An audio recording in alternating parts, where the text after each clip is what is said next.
नमस्कार बच्चों, आज हम 29 मई के 29 मई के जो प्रमुख करंट अफेयर्स हैं उनको लेकर आपके सामने आए हैं। 15 अति महत्वपूर्ण प्रश्न हैं। प्रश्न जो है उनको स्टार्ट करने से पहले, उन पर चर्चा करने से पहले मैं चाहूँगा कि आप चैनल को ज़रूर सब्सक्राइब कर लें और इसके साथ ही साथ लाइक का भी बटन दबा दें। पहला प्रश्न जो आपकी स्क्रीन पर है वो इस प्रकार है कि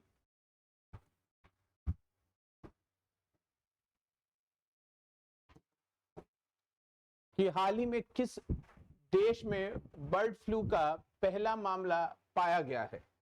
अगर हम बात करें बर्ड फ्लू के पहले मामले की तो जो देश है वहां पर पाया गया है ऑस्ट्रेलिया जो देश है। और यहाँ पर मुख्य बात है कि ये जो मामला पाया गया उसमें कहा गया है जिस बच्चे में ये समस्या पाई गई वो बच्चा भारत में कुछ समय तक रहकर आया था।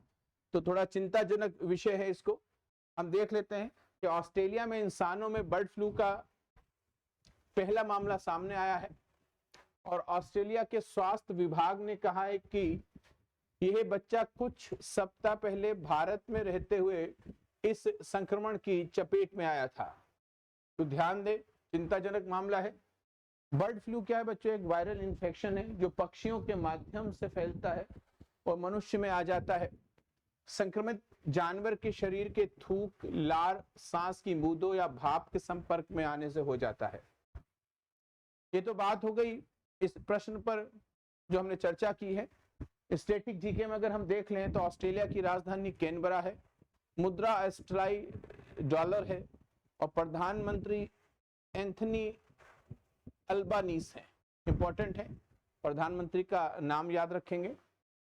अगला प्रश्न जो आपके सामने है कि हाल ही में पहली एशियाई रिले चैंपियनशिप 2024 का आयोजन कहां किया जाएगा।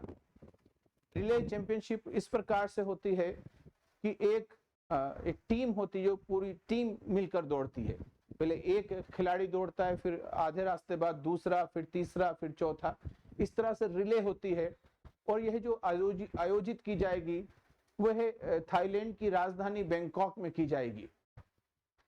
और बैंकॉक में जो एयरपोर्ट है उसका नाम है स्वर्ण भूमि एयरपोर्ट। और बड़ा ही फेमस है जो थाईलैंड जो है वो टूरिज्म की दृष्टि से। भारत से एक बड़ी संख्या में टूरिज्म जो है वह थाईलैंड जाता है। देखते हैं हम इस प्रश्न को आगे कि पहली एशियाई रिले चैंपियनशिप बैंकॉक जो है वो थाईलैंड का कैपिटल है, यहाँ पे आयोजित की गई। और बच्चों यह जो रिले चैंपियनशिप है वे एक प्रकार का मौका है जो अगले ओलंपिक होने वाले हैं 26 जुलाई 2024 में। और ये ओलंपिक जो होंगे वह पेरिस में होंगे। तो इसके लिए पहले से यह जो मौका है इस क्वालिफिकेशन प्राप्त करने का वो है ये रिले चैंपियनशिप। और इसमें भारतीय टीम ने 4x400 मीटर मिक्स्ड रिले में एक स्वर्ण हासिल किया है। 4 खिलाड़ी रहे हैं इसमें, मोहम्मद अजमल, ज्योतिका श्रीदांडी, अमोस जेकब और सुभा वेंकटेशन। ये रिले दौड़ में शामिल होने वाले 4 लोग 4x400 की है। 3 मिनट 14 सेकंड में इन्होंने यह राष्ट्रीय रिकॉर्ड बनाया है और स्वर्ण पदक को हासिल किया है। अगर हम वो मिक्स्ड है बच्चों, अगर पुरुषों की बात करें तो इसमें रजत जीता है और महिलाओं की बात करें फीमेल की, और इस रिले जो है चैंपियनशिप उसमें भी रजत हासिल किया है। तो ये इंफॉर्मेशन है इस क्वेश्चन से संबंधित। अगला प्रश्न जो हम देखते हैं वह है सतमंगलम टाइगर रिजर्व किस राज्य में स्थित है। इस प्रकार से प्रश्न जो है वह राष्ट्रीय उद्यान और टाइगर रिजर्व से आते रहते हैं, एक ना एक प्रश्न मिल ही जाता है बच्चों। जैसे कि हम बात करें कि भारत का प्रथम राष्ट्रीय उद्यान जो है वह जिम कॉर्बेट है, जिसे पहले हेली नेशनल पार्क कहा जाता था 1936 में। जिसका नाम था हेली नेशनल पार्क, और अब उसका नाम हो गया है रामगंगा नेशनल पार्क। तो हेली नेशनल पार्क 1936 और अब उसका नाम हो गया है रामगंगा नेशनल पार्क। इसी को हम जिम कार्बेट के नाम से जानते हैं, जो उत्तराखंड में स्थित है। और यदि हम बात करें कि उत्तर प्रदेश का, तो दुधवा नेशनल पार्क है जो लखीमपुर खीरी में स्थित है। लखीमपुर खीरी जो है वह उत्तर प्रदेश का क्षेत्रफल के आधार पर सबसे बड़ा राज्य है। यहाँ पर थारू जनजाति पाई जाती है। जो तराई का क्षेत्र है उत्तर प्रदेश का, वहां पर थारू जनजाति पाई जाती है, जो दीपावली को शोक दिवस के रूप में मनाती है। फिलहाल हम यहाँ पर बात कर रहे हैं सतमंगलम राष्ट्रीय टाइगर रिजर्व की बात कर रहे हैं, और ये है तमिलनाडु में। कहाँ पर है सतमंगलम? तमिलनाडु में है। ये टाइगर रिजर्व जो है तमिलनाडु के इरोड जिले में है। पश्चिमी घाट और पूर्वी घाट दोनों में फैला हुआ है। 2010 में बाघों की आबादी को दुगना करने के लिए अंतरराष्ट्रीय TX2 पुरस्कार इसे दिया गया था। तो याद रखेंगे TX2 पुरस्कार जो है वो इस क्षेत्र में दिया जाता है। बाघों की संख्या जिस रिजर्व में ज्यादा है उसको ये पुरस्कार मिलता है। यदि हम बात करें कि जंगली बाघों की संख्या दोगुनी करने के लिए नेपाल के बर्दिया राष्ट्रीय उद्यान को संयुक्त रूप से पुरस्कार दिया गया था। तो यहाँ पे पॉइंट याद कर लें कि बर्दिया नेशनल पार्क कहाँ पर है। जैसे कि आपसे पूछ लिया जाए बनेरघट्टा राष्ट्रीय उद्यान कहाँ पर है, तो मुझे कमेंट बॉक्स में आप लोग बताएं। और ये जो पुरस्कार जो है विश्व वन्य जीव कोष द्वारा दिया जाता है। TX2 पुरस्कार जो है उन रिजर्व को दिया जाता है जो 2010 के बाद से बाघों की आबादी में उल्लेखनीय औसत दर्जे की वृद्धि हासिल करते हैं। तो याद रखेंगे इस पॉइंट को। अगला प्रश्न देख लेते हैं कि हाल ही में किसने राष्ट्रीय रक्षा अकादमी NDA की बात हो रही है बच्चों के कमांडेंट का पदभार संभाला है?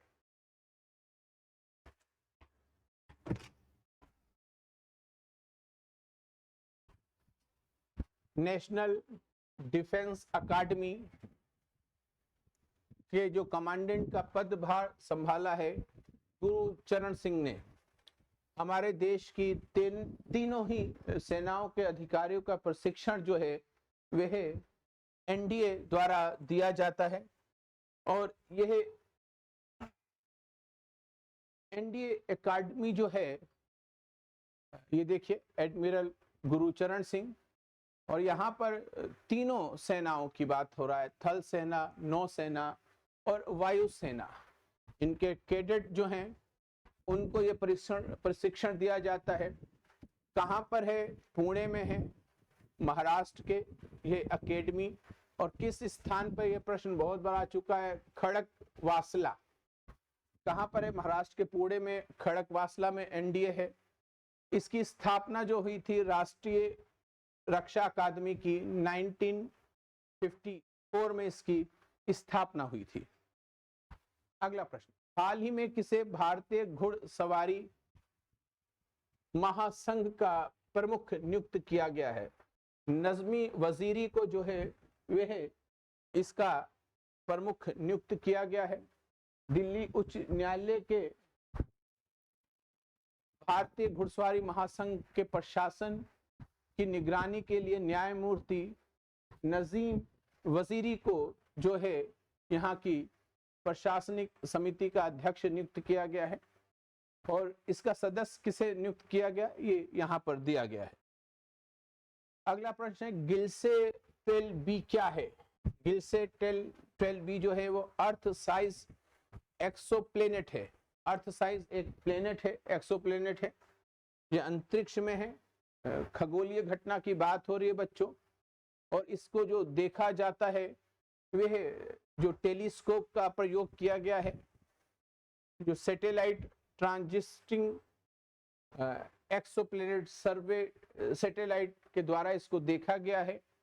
यहाँ पर जीवन संभव है, एक नया एक्सोप्लैनेट है। तो आप समझ गए, अगर पूछा जाता है कि क्या है ग्लिस 12b, तो आप समझ जाएंगे उसे ग्रहों के संदर्भ में जो ऑप्शन है वहां पर टिक लगाना है। अगला प्रश्न है कि हाल ही में भारतीय मूल के किस वकील को अमेरिकी काउंटी सुपीरियर कोर्ट में जज नियुक्त किया गया है? अच्छा प्रश्न है। अमेरिका की कोर्ट में भारतीय को जज नियुक्त किया जा रहा है। जिया बडिगा जो हैं इनको नियुक्त किया गया है। देख लेते हैं बच्चों, आंध्र प्रदेश में जन्म लिया था इन्होंने। ये महिला हैं जिया बडिगा, अमेरिका में जज के रूप में नियुक्त होने वाली पहली तेलुगु महिला बनी है। और कहां पर हैं ये, किस स्टेट में है अमेरिका के? कैलिफोर्निया स्टेट में जो है सैक्रामेंटो काउंटी सुपीरियर कोर्ट में इनको न्यायाधीश के रूप में नियुक्त किया गया है। अब एक स्टैटिक जीके के संदर्भ में अगर हम बात कर ले तो अमेरिका में हम जज की नियुक्ति की बात कर रहे हैं, तो भारत में मुख्य न्यायाधीश कौन है इस समय? धनंजय जसवंत चंद्रचूड़, जिनको अभी 2022 9 नवंबर को राष्ट्रपति द्रौपदी मुर्मू ने 50वें मुख्य न्यायाधीश के रूप में शपथ दिलाई है। इससे पहले ये इलाहाबाद उच्च न्यायालय के पूर्व मुख्य न्यायाधीश और मुंबई उच्च न्यायालय के पूर्व मुख्य न्यायाधीश रह चुके हैं। अच्छे प्रश्न है, इसको जरूर नोट कर लेंगे बच्चों, एग्जाम की दृष्टि से महत्वपूर्ण। अगला प्रश्न, हाल ही में किस फुटबॉलर ने यूरो 2024 के बाद फुटबॉल से संन्यास लेने की घोषणा की है? फुटबॉल से संन्यास लेने की घोषणा जो की है वो टोनी क्रूज ने की है। टोनी क्रूज ने अभी इंस्टाग्राम पे अपना एक स्टेटमेंट दिया है कि एक सक्रिय फुटबॉलर के रूप में मेरा करियर यूरो चैंपियनशिप के बाद इस गर्मी में समाप्त हो जाएगा। ये रियल मैड्रिड